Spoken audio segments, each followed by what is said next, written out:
আলাদা আলাদাভাবেই হচ্ছে বিশ্ব ইজতেমা। আখেরি মোনাজাত হবে দুবার। টঙ্গীর তুরাগ তীরে চলছে জোর প্রস্তুতি, নিরাপত্তায় 3 স্তরের ব্যবস্থা। অভিন্ন 54 নদীর পানি বন্টন নিয়ে আন্তরিক ভারত। নয়াদিল্লি থেকে ফিরে পররাষ্ট্রমন্ত্রী, মিলেছে রোহিঙ্গাদের ফেরত পাঠাতে সহায়তার আশ্বাস। 10 বছরেও উৎপাদনে আসেনি কয়লাভিত্তিক নতুন কোনো বিদ্যুৎ কেন্দ্র। চলতি মেয়াদেই জাতীয় গ্রিডে যুক্ত হবে পায়রা, রামপাল ও মাতারবাড়ির বিদ্যুৎ, আশা প্রতিমন্ত্রীর। দীর্ঘ 6 বছরের আইনি জটিলতা কাটিয়ে কর্ণফুলী নদীর নাব্য ফেরাতে চলছে ক্যাপিটাল ড্রেজিং। আগেরবারের ভুল এড়াতে বন্দর কর্তৃপক্ষের সঙ্গে কাজ করছে নৌবাহিনী।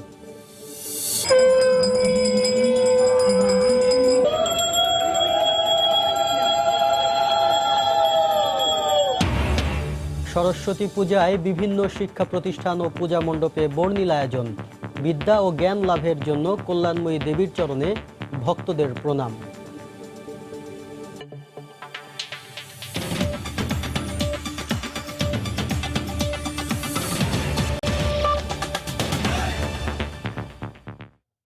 টানা 4 দিন 2 পর্বে আলাদাভাবে অনুষ্ঠিত হবে বিশ্ব ইজতেমা। মোনাজাত হবে 2 বার। প্রথম দুদিন মাওলানা জোবায়েরপন্থীরা এবং পরের দুদিন মাওলানা সাদপন্থীরা ইজতেমায় অংশ নেবেন। এরই মধ্যে টঙ্গীর তুরাগ তীরে ইজতেমার প্রস্তুতির কাজ প্রায় 75% শেষ হয়েছে। ওয়াচ টাওয়ার, সিসি ক্যামেরা সহ সব ধরনের নিরাপত্তা উপকরণের পাশাপাশি মুসল্লিদের নিরাপত্তায় নেওয়া হয়েছে 3 স্তরের ব্যবস্থা। টঙ্গীর তুরাগ তীর থেকে ফিরে আরও জানাচ্ছেন কামরুজ্জামান মামুন।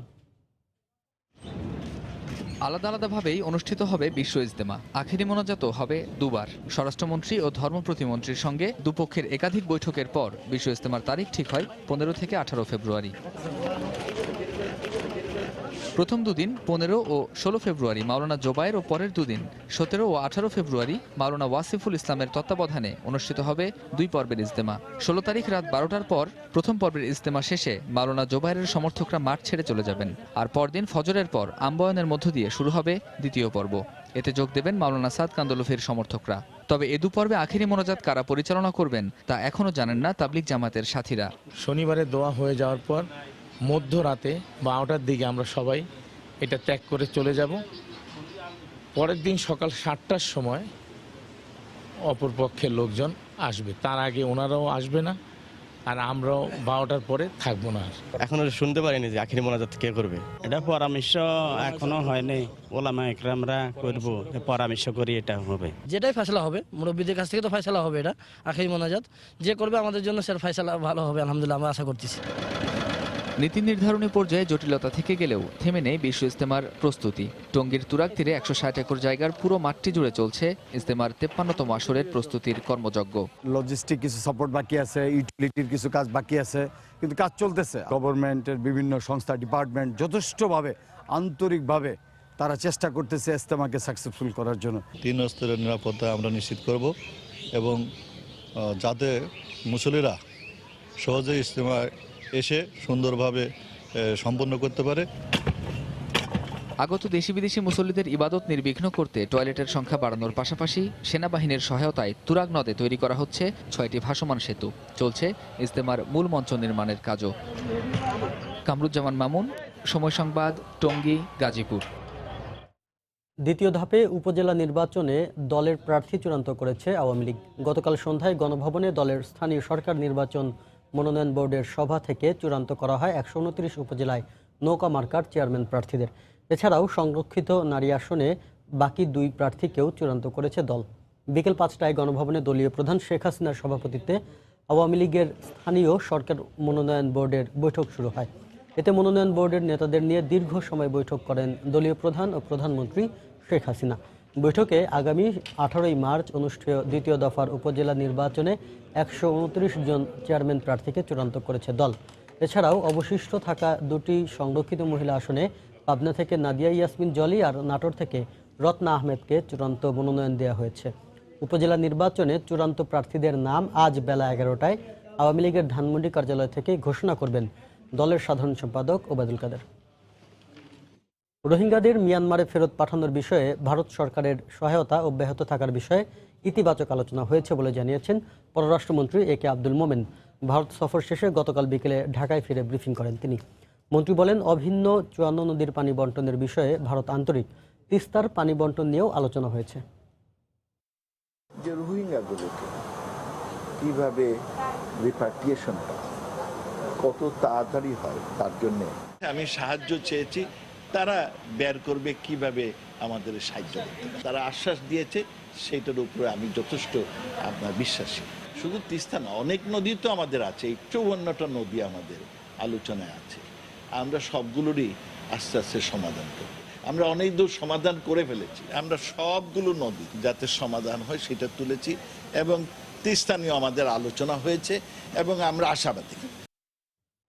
কাগজে কলমে বহু পরিকল্পনা থাকলেও 10 বছরেও উৎপাদনে আসেনি কয়লা ভিত্তিক নতুন কোনো বিদ্যুৎ কেন্দ্র। সরকারের চলতি মেয়াদে কয়লা ভিত্তিক বিদ্যুৎ প্রকল্পগুলোর গতি বাড়াতে চায় বিদ্যুৎ বিভাগ। প্রতিমন্ত্রীর আশা, এ মেয়াদেই জাতীয় গ্রিডে যুক্ত হবে পায়রা, রামপাল ও মাতারবাড়ির বিদ্যুৎ। কাজের গতি বাড়ানোর পাশাপাশি কয়লা আমদানির অবকাঠামোর দিকেও বিশেষ গুরুত্ব দেওয়ার পরামর্শ বিশেষজ্ঞদের। ফারুক ভুঁইয়া, রবিনের রিপোর্ট। তুলনামূলক কম খরচে টেকসই বিদ্যুৎ উৎপাদনে সরকারের মহাপরিকল্পনায় প্রাথমিক জ্বালানি হিসেবে গুরুত্ব দেওয়া হয় কয়লার ওপর। সে অনুযায়ী চলতি বছরের জানুয়ারির মধ্যে ঢাকা, চট্টগ্রাম, বরিশাল, খুলনা ও মুন্সিগঞ্জে প্রায় 5000 মেগাওয়াট কয়লাভিত্তিক বিদ্যুৎ উৎপাদনের পরিকল্পনা নেওয়া হয় বর্তমান সরকারের প্রথম মেয়াদেই। পরিকল্পনা অনুযায়ী এগোতে পারলে এতদিনে 30% মতো বিদ্যুৎ আসত সাশ্রয়ী এ জ্বালানি থেকে। কিন্তু সেসব পরিকল্পনা কাগজে কলমেই সীমাবদ্ধ থাকায় বর্তমানে কয়লা থেকে বিদ্যুৎ আসছে মাত্র 3%, যার যোগান দিচ্ছে 1 যুগেরও বেশি সময় আগে নির্মিত বড়পুকুরিয়া বিদ্যুৎ কেন্দ্র।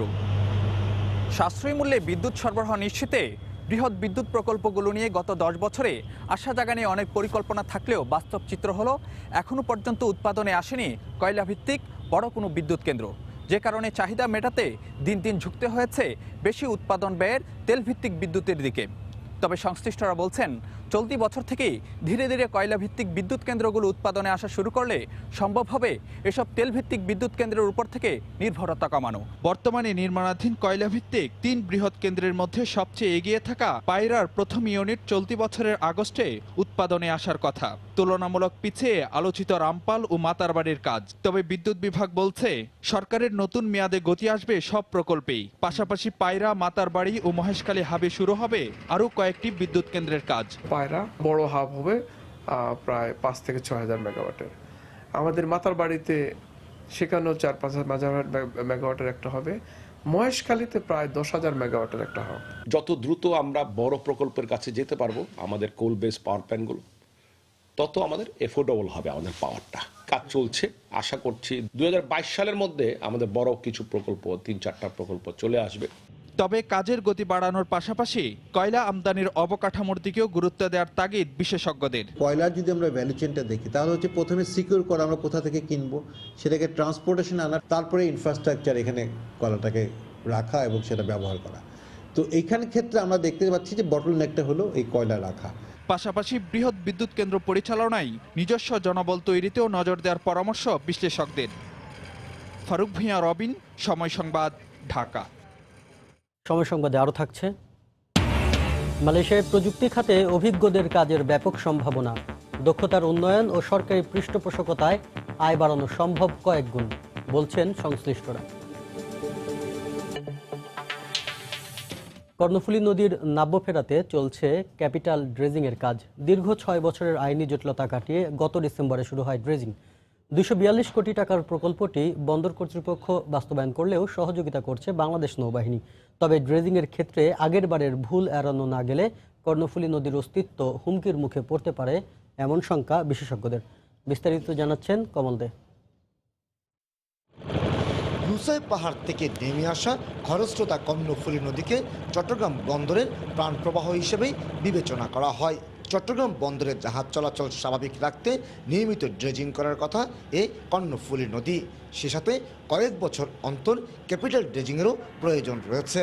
কিন্তু আইনি জটিলতার মুখে গত 6 বছর কর্ণফুলী নদীতে কোনো রকম ড্রেজিং করা যায়নি, যে কারণে নদীর বিভিন্ন স্থানে যেমন চরের সৃষ্টি হয়েছে, তেমনি নাব্য সংকটের মুখে বন্দরও ক্রমশ হুমকির মুখে পড়ছিল। যেভাবে চর উঠে গেছে, এটা একটা মারাত্মক হুমকি কর্ণফুলীর জন্য। এটাকে যদি আপনার নব্যতা সৃষ্টি করতে না পারে, তাহলে কিন্তু আলটিমেটলি কর্ণফুলীর শেষ। এই অবস্থায় শুরু হয়েছে কর্ণফুলী নদীর ক্যাপিটাল ড্রেজিংয়ের কাজ। এ প্রকল্পের আওতায় সদরঘাট থেকে কালুরঘাট পর্যন্ত অন্তত 2.5 কিলোমিটার দীর্ঘ এবং 250 মিটার নদী খনন করা হবে। সে সাথে উত্তোলন করা হবে 43 লাখ ঘনমিটার মাটি। আমাদের মেজর ড্রেজিং ক্যাপিটাল ড্রেজিং হচ্ছে এবং এটা আমাদের কাজ ইতিমধ্যে প্রায় 15 to 16% হয়ে গেছে এবং আগামী মে জুনের মধ্যে 60 to 70% কাজ হয়ে যাবে বলে আমরা আশা করছি। নগরীর সমস্ত পয় আবর্জনা যেমন কর্ণফুলী নদীতে গিয়ে পড়ে, তেমনি বর্ষা মৌসুমে বৃষ্টির পানি নিঃসরণ হয় এই নদী দিয়েই। কিন্তু 2013 সালে ড্রেজিংয়ের দায়িত্ব পাওয়া মালয়েশিয়ার একটি প্রতিষ্ঠান কাজ অসমাপ্ত রেখেই চলে যায়। তবে বিগত বছরের ভুল যেমন এবার আর করা না হয় তার তাগিদ নগর বিশেষজ্ঞদের। কর্ণফুলী নদী নিজে একটা রিজার্ভার, যদি গভীর বেশি হয় প্রচুর পানি ওখানে ধারণ করা যাবে এবং সেটা চট্টগ্রাম শহরের জলাবদ্ধতা নিরসনের ক্ষেত্রেও একটা বড় উপকারে আসবে এবং হেল্প করবে। চুক্তির আওতায় চলতি বছর ক্যাপিটাল ড্রেজিংয়ের কাজ শেষ হলেও আগামী 3 বছর চলবে 87 কিলোমিটার দীর্ঘ এই নদীর রক্ষণাবেক্ষণের কাজ। এবার শুরু হয়েছে দ্বিতীয় দফার ড্রেজিং। একই ভুল যদি আবার করা হয় তাহলে হয়তো বাঁচানো যাবে না বাংলাদেশের অর্থনীতির প্রাণপ্রবাহ এই কর্ণফুলী নদীকে। কারণ চট্টগ্রাম বন্দরের কার্যক্রম সচল রাখার জন্য বড় ধরনের ভূমিকা রেখে চলেছে এই কর্ণফুলী নদী। কমল দে, সময় সংবাদ, চট্টগ্রাম। সঠিক তদারকি না থাকায় গঙ্গা কপোতাক্ষ সেচ প্রকল্প এলাকার কৃষকরা দীর্ঘদিন ধরে পানির সার্ভিস চার্জ দিচ্ছেন না। এতে ভর্তুকি দিয়ে সেচ প্রকল্প চালু রেখেছে কর্তৃপক্ষ। এদিকে কৃষকেরা পানির সার্ভিস চার্জ দিতে অনীহা প্রকাশ করলে তাদের বিরুদ্ধে আইনগত ব্যবস্থা নেওয়া হবে বলে জানান সেচ প্রকল্পের মুখ্য সম্প্রসারণ কর্মকর্তা। বাবুল হোসেনের ছবি ও SM রাশেদের তথ্য নিয়ে রিপোর্ট। 1972 সালে গঙ্গা কপোতাক্ষ সেচ প্রকল্প জাতীয়করণের পর থেকেই কুষ্টিয়া, চুয়াডাঙ্গা, ঝিনাইদহ ও মাগুরা জেলার 13টি উপজেলার কৃষকেরা পানির সার্ভিস চার্জ ছাড়াই সেচ কাজে পানি ব্যবহার করছেন। গঙ্গা কপোতাক্ষ সেচ প্রকল্পের আওতায় আউশ মৌসুমে 55,000 হেক্টর, আমন মৌসুমে 42,742 হেক্টর এবং বোরো মৌসুমে 37,000 হেক্টর জমিতে সেচ দেওয়া হয়। প্রতি বছর সেচ কাজ পরিচালনার জন্য সরকার 15 থেকে 20 কোটি টাকা বরাদ্দ দেয়। কর্তৃপক্ষের সঠিক তদারকি না থাকায় সেচ সার্ভিস চার্জ দিতে অনীহা কৃষকদের।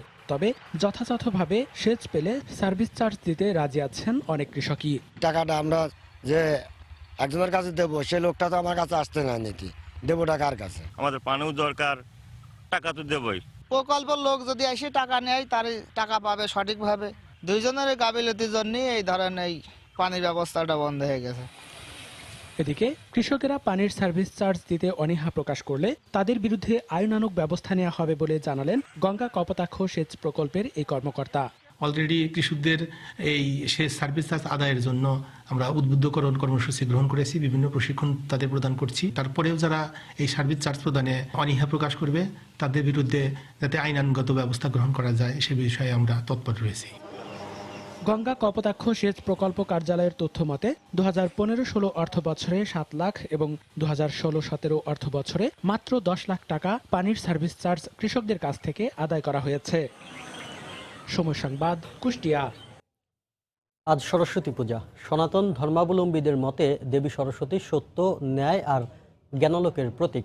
দেশের পূজা মণ্ডপ ও শিক্ষা প্রতিষ্ঠানগুলোতে চলছে তারই আরাধনা। সকাল থেকে নানা আচারে পূজার আনুষ্ঠানিকতা শুরু হয়। বাণী অর্চনা সহ নানা ধর্মীয় অনুষ্ঠান চলবে দিন জুড়ে। প্রতি বছরের মতো এবারও ঢাকা বিশ্ববিদ্যালয়ের জগন্নাথ হলে সাড়ম্বরে বিদ্যা ও আরাধনার অধিষ্ঠাত্রী দেবী সরস্বতীর পূজার আয়োজন করা হয়েছে। বিশ্ববিদ্যালয়ের শিক্ষার্থীরা তৈরি করেছে বিভিন্ন প্রতিমা। দৃষ্টিনন্দন এই মহোৎসবে প্রতিফলিত হয়েছে চিরায়ত বাঙালি সংস্কৃতির শাশ্বত মহিমা। একই সাথে রয়েছে বিভিন্ন আধুনিক প্রযুক্তির কলাকৌশল।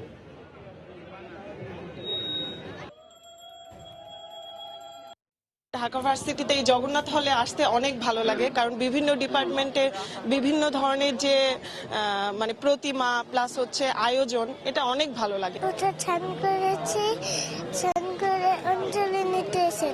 যেটাকে মানে মন থেকে উপভোগ করা, কারণ পূজার যে আনন্দ সেটা আসলে মানে পূজা মণ্ডপে না আসলে বোঝা যায় না। বিদ্যা জানতে আমি সব পরীক্ষায় পারি। এ বিষয়ে আরও জানাতে এই মুহূর্তে ঢাকা বিশ্ববিদ্যালয়ের জগন্নাথ হলে আছেন শাতিলা শারমিন, আর চট্টগ্রামের হাজী মোহাম্মদ মহসিন কলেজে আছেন শফিকুল আলম, সেই সাথে বরিশালের অমৃতলাল দে কলেজে আছেন ফিরদাউস সোহাগ। পূজার খবর জানাতে প্রথমেই যাচ্ছি শাতিলার কাছে। শাতিলা, মাঠটি আসলে পুরোপুরি ভরে উঠেছে মানুষের পদচারণায়। শিক্ষার্থীরা থেকে শুরু করে অভিভাবকরাও আসলে আসতে শুরু করেছেন বিদ্যার দেবী, জ্ঞানের দেবী এই সরস্বতীর আরাধনার জন্য। এবং এখানে যারা উপস্থিত হয়েছেন তারা আমাদেরকে জানিয়েছেন যে সারা বছর ধরে আসলে এই দিনটির প্রতীক্ষায় তারা থাকেন এবং যে দেবী আসলে পুরো মানব সমাজে আসলে জ্ঞান ছড়িয়ে দিবেন বলে মনে করে হিন্দু ধর্মাবলম্বীরা, তা সেই দেবীর প্রতীক্ষায় থেকে থেকে আসলে এই বছরটিতে এসে প্রত্যেক শিক্ষার্থী উপবাস করেন সকাল থেকে এবং উপবাসের মধ্য দিয়ে আসলে তারা দেবীর যে আরাধনা, যে পূজা অর্চনা, এই পূজা অর্চনা শেষ হবার পরেই অঞ্জলি প্রদানের মধ্য দিয়ে তারা আসলে তাদের উপবাস ভঙ্গ করেন এবং সন্ধ্যা আরতির মধ্য দিয়ে আসলে এই পূজার মূল যে আনুষ্ঠানিকতা, সেই আনুষ্ঠানিকতাটা শেষ হবে। দেখতে পাচ্ছেন যে মণ্ডপে যাওয়ার জন্য, দেবীকে কাছ থেকে দেখার জন্য, প্রতিমার দর্শন পাবার জন্য আসলে এখন আসলে এক ধরনের লাইন তৈরি হয়ে গেছে। এখানে যে পুরো মাঠটি রয়েছে, পুরো মাঠটি জুড়েই কিন্তু ঢাকা বিশ্ববিদ্যালয়ের বিভিন্ন বিভাগ বা ইনস্টিটিউটগুলো আছে তারা আলাদা আলাদা করে মণ্ডপ তৈরি করেছেন এবং প্রতি বছরই এটি হয়ে থাকে। আসলে প্রতি বছর ভিন্ন ভিন্ন থিমে, ভিন্ন ভিন্ন ভাবে আসলে তারা এই মণ্ডপগুলো সাজিয়ে থাকেন। এই অনেকটা সেই প্রাচীন যে বিশ্বাস, আচার আচরণ, তার মধ্য দিয়ে আধুনিকতার এক ধরনের ছোঁয়া কিন্তু এই ঢাকা বিশ্ববিদ্যালয় জগন্নাথ হলের মাঠে ফুটে ওঠে।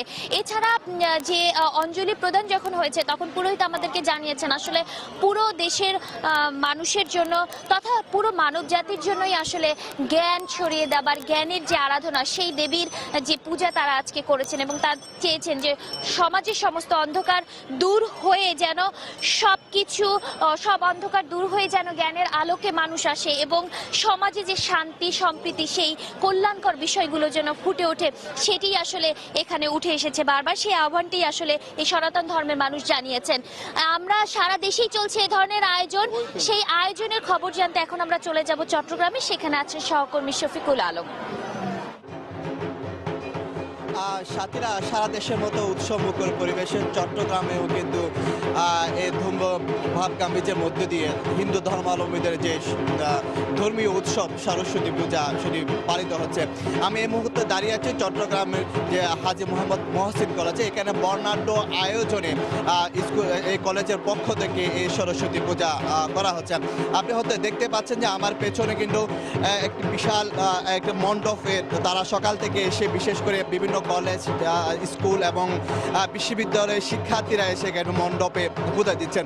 আপনি হয়তো জানেন যে সরস্বতীকে বলা হয়েছে বিদ্যা বা জ্ঞানের দেবী বলা হয়েছে। সেই জ্ঞানের দেবীর পূজা করতে, আরাধনা করতে, প্রার্থনা করতে সকাল থেকেই এখানে বিভিন্ন পেশা শ্রেণী মানুষের পাশাপাশি শিক্ষার্থীরা এখানে এসেছেন এবং তারা এসে তাদের যে উদ্দেশ্য, তাদের যে জ্ঞান লাভের জন্য তারা প্রার্থনা করছেন দেবীর কাছে। এবং এখানে কলেজ কর্তৃপক্ষ এই আয়োজন করেছে। এছাড়া চট্টগ্রামে কিন্তু এই হাজী মোহাম্মদ মহসিন ছাড়াও কিন্তু আরও 30টির জায়গায়, আরও 30টি মণ্ডপে কিন্তু এই সরস্বতী পূজা পালন করা হয়েছে।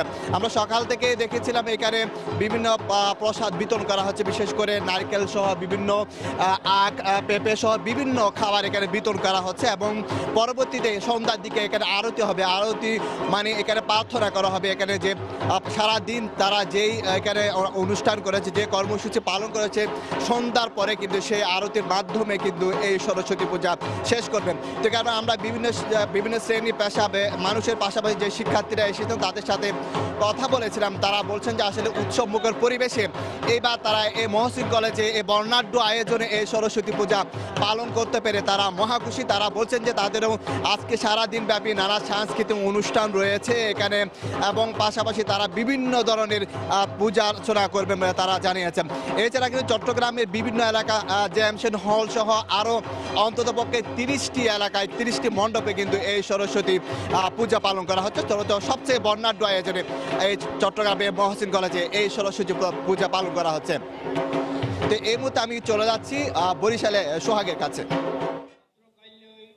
শফিক, আপনাকে ধন্যবাদ। সারা দেশের মতো যথাযোগ্য মর্যাদায় বরিশালে অনুষ্ঠিত হচ্ছে সরস্বতী পূজা। আমি এই মুহূর্তে রয়েছি বরিশালের অন্যতম কলেজ অমৃতুল আলদে কলেজে। এইখানে কিন্তু কিছুক্ষণ আগে অঞ্জলি দেওয়া হয়েছে। আমরা একটু দেখাবার চেষ্টা করছি এখানকার যে পর্বটি চলছে এখন, সেই বিষয়টি আমরা একটু দেখাবার চেষ্টা করছি। সকাল থেকেই কিন্তু এখানে ভক্তরা ভিড় জমিয়েছে এবং এই বিষয়টি সুন্দর ও সুষ্ঠুভাবে করার লক্ষ্যে কিন্তু এখানে সুন্দর আয়োজনও রয়েছে। একটু জানিয়ে রাখি দর্শকদের উদ্দেশ্যে, সরস্বতী পূজা হিন্দু বিদ্যা ও সঙ্গীতের দেবী সরস্বতীর আরাধনাকে কেন্দ্র করে অনুষ্ঠেয় একটি অন্যতম প্রধান হিন্দু উৎসব। শাস্ত্রীয় বিধান অনুসারে মাঘ মাসের শুক্লা পঞ্চমী তিথি সরস্বতী পূজা আয়োজিত হয়। তিথিটি পঞ্চমী বা বসন্তী পঞ্চমী নামেও পরিচিত। উত্তর ভারত, পশ্চিমবঙ্গ, উড়িষ্যা, নেপাল এবং বাংলাদেশে সরস্বতী পুজো উপলক্ষে বিশেষ উৎসাহ উদ্দীপনা পরিলক্ষিত হয় এবং এইভাবেই কিন্তু প্রতি বছর বরিশালেও কিন্তু এরকমের আয়োজন করা হয়। শুধু বরিশালের এই অমৃতুল আলদে কলেজে নয়, বরিশাল বিশ্ববিদ্যালয়, বিএম কলেজ, মহিলা কলেজ সহ যতগুলো শিক্ষা প্রতিষ্ঠান রয়েছে প্রায় সব জায়গায় কিন্তু আমরা খোঁজ নিয়ে জানতে পেরেছি যে আজকের এই পূজাটি অনুষ্ঠিত হচ্ছে। একটু জানিয়ে রাখি, শাস্ত্রীয় বিধান অনুসারে পঞ্চমী তিথির দিন সকালেই সরস্বতী পূজা সম্পন্ন করা হয়। সরস্বতী পূজার সাধারণ পূজার নিয়ম অনুসারেও কিন্তু হয়, তবে এই পূজায় কয়েকটি বিশেষ উপাচার বা সামগ্রী প্রয়োজন হয়। যেমন বলা যায় যে অব্র, আবির, আমের মুকুল, দোয়াত কলম এবং জবের শীষ। এবং এই আয়োজন কিন্তু পূজার জন্য বাসন্তী রঙের গাঁদা ফুলও প্রয়োজন হয়। লোকাচার অনুসারে ছাত্রছাত্রীরা পূজার পূর্বে কুল ভক্ষণ করেন না। পূজার দিন কিন্তু কিছু লেখাও নিষিদ্ধ হিন্দু ধর্ম অনুসারে।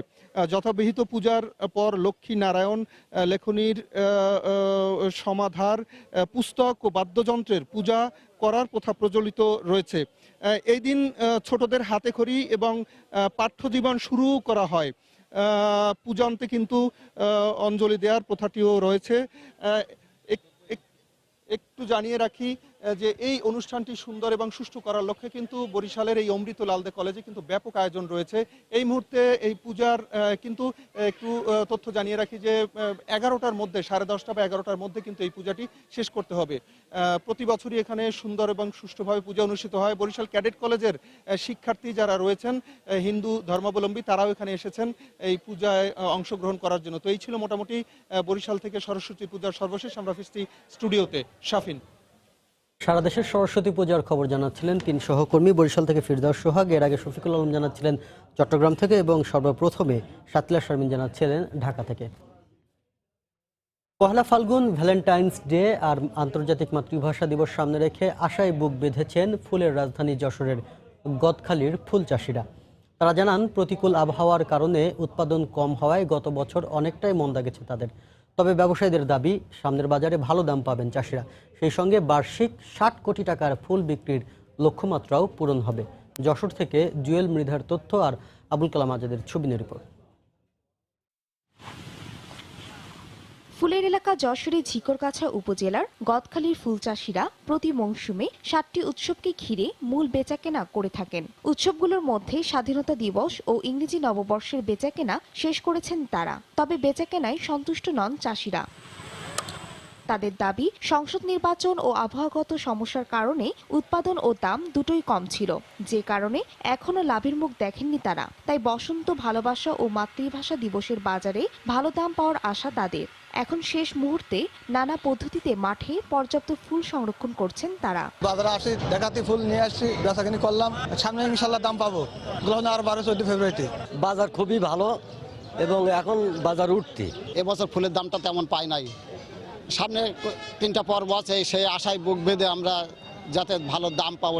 গদখালির ফুলের পাইকারি ব্যবসায়ীরা জানান, গত কয়েকদিন ধরে ফুলের বাজার ভালো। উৎসবের আগে ফুলের দাম আরো বাড়বে, ফলে চাষিরা লাভবান হতে পারবেন। আগে যে ভুট্টার দাম ছিল একটু কম, এখন একটু বাড়তি আসছে।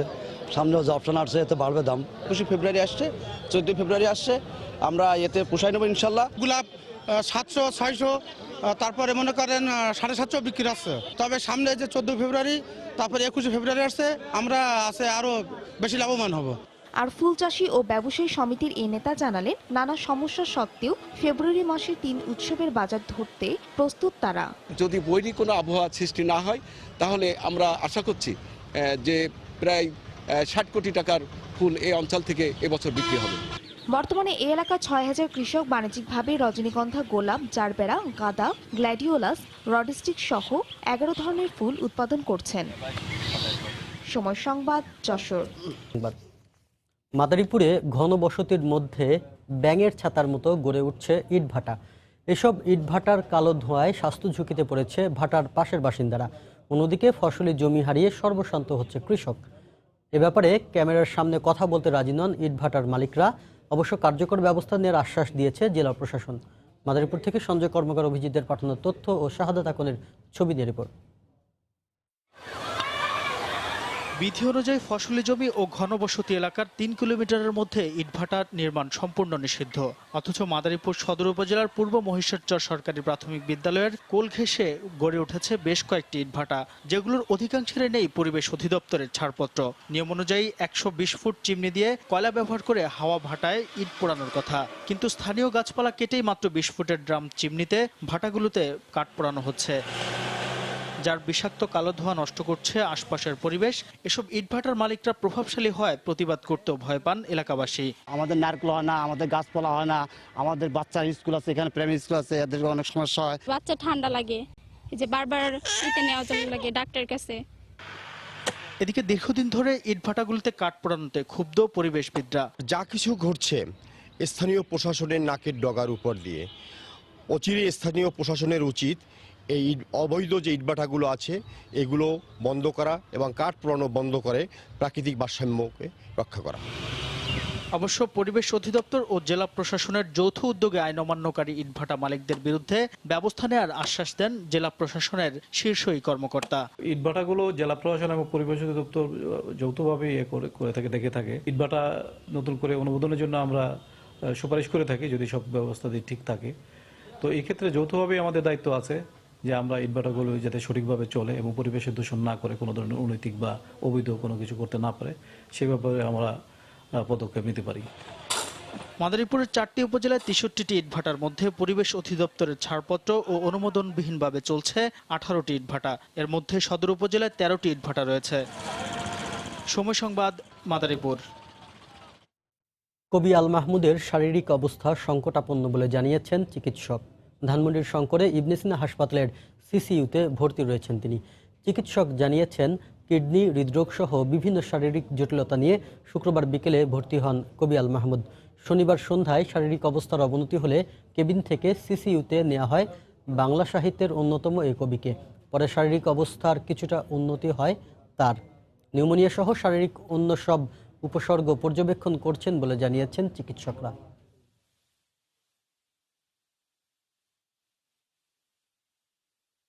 অমর একুশে গ্রন্থমেলায় কমছে ছড়ার বইয়ের গুরুত্ব। মেলায় প্রথম 9 দিনে প্রকাশিত বইয়ের 2% আসেনি ছড়ার বই। এটাকে হতাশাজনক বলে মনে করছেন কবি ও ছড়াকাররা।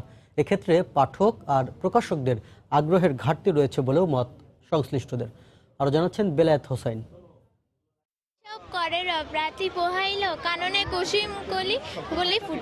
কবেকার পাঠশালায় মন্ত্রের মতো পড়া সেই সুর, সুর নয় স্মৃতির মধু ভাণ্ডার। এ যেমন আমাদের ছোট নদী চলে বাঁকে বাঁকে, বৈশাখ মাসে তার হাঁটু জল থাকে। পার হয়ে যায় গরু, পার হয়ে গাড়ি, দুই ধার উঁচু তার ঢালু তার পারি। শিশুমনকে এখনো দোলা দেয় এসব ছড়া, একসময় যা বোধ হয়ে মুগ্ধ করে রেখেছিল বইয়ের পাতায়।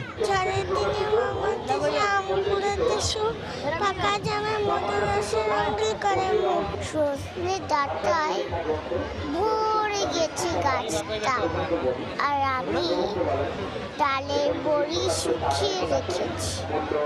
খোকা তুই কবে আসবি? হাতিমা টিম টিম তারা মাঠের বাড়ি ডিম, তারা খাড়া দুটো শিং, তারা হাতিমা টিম টিম। আতা গাছে তোতা পাখি, ডালিম গাছে মুখ, এতটাকেই তবু কথা কও না কেন গো। কিন্তু সময়ের বিবর্তনে কতটা বেঁচে আছে সেই সব ছড়ার সমাহার, কতটাই বা গুরুত্ব পাচ্ছে অমর একুশে গ্রন্থমেলায়। এখনো আছে সেই ছড়া, কিন্তু কম। ছড়ার বই মাত্র 2টা বিক্রি করছি, আর বেশিরভাগই হচ্ছে গল্পের বই। আমরা এখনো ছড়া পড়িনি, এখনো আমাদের গল্পগুলো পড়াচ্ছে। ছড়াকাররা বলছেন নানা কারণেই আগ্রহের ঘাটতি দেখা দিচ্ছে ছড়া প্রকাশে। এক্ষেত্রে দামের সঙ্গে রয়েছে প্রকাশকদের অনীহা, রয়েছে পাঠক মনেরও অনভ্যাস। ছড়ার আবেদন তো অন্যরকম, কবিতার থেকে সেটার আবেদন অনেক বেশি গভীর। এবং স্থায়ী। ছড়া কঠিনও বটে, বাচ্চাদের কাছে আকৃষ্ট করার জন্য ভেতরে হয়তো রঙিন ছবি ছাপতে হয়, কিন্তু সেটার জন্য ব্যয়টা বেড়ে যায় অনেক। এবারের গ্রন্থমেলায় প্রথম 9 দিনে সব মিলিয়ে বই প্রকাশ হয়েছে 1408টি। এর মধ্যে ছড়ার বই এসেছে মাত্র 26টি। এ পর্যায়ে শীর্ষ সংবাদ জানিয়ে দিচ্ছি আরেকবার। আলাদা আলাদাভাবেই হচ্ছে বিশ্ব ইজতেমা, আখেরি মোনাজাতও হবে দুবার। টঙ্গীর তুরাগ তীরে চলছে জোর প্রস্তুতি, নিরাপত্তায় 3 স্তরের ব্যবস্থা। অভিন্ন 54 নদীর পানি বন্টন নিয়ে আন্তরিক ভারত, নয়াদিল্লি থেকে ফিরে পররাষ্ট্রমন্ত্রী। মিলেছে রোহিঙ্গাদের ফেরত পাঠাতে সহায়তার আশ্বাসও।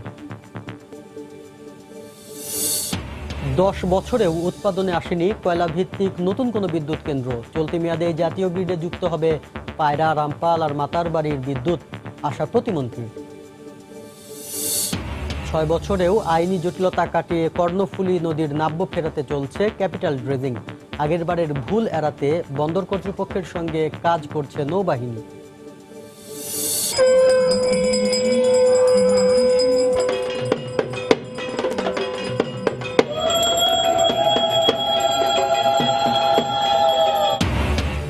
সরস্বতী পূজায় বিভিন্ন শিক্ষা প্রতিষ্ঠান ও পূজা মণ্ডপে বর্ণিল আয়োজন। বিদ্যা ও জ্ঞান লাভের জন্য কল্যাণময়ী দেবীর চরণে ভক্তদের প্রণাম। এই ছিল এখনকার মতো। যে কোনো খবর পেতে ভিজিট করুন সময়নিউজ.tv। আপনার মোবাইলে সময় সংবাদ দেখতে আর সব খবর পেতে ডাউনলোড করুন সময় অ্যাপ। এছাড়াও এইমাত্র পাওয়া খবর আপনার মোবাইলে পেতে SMS করুন *BM লিখে পাঠিয়ে দিন 1624 নম্বরে। আর সঙ্গে থাকুন সময়।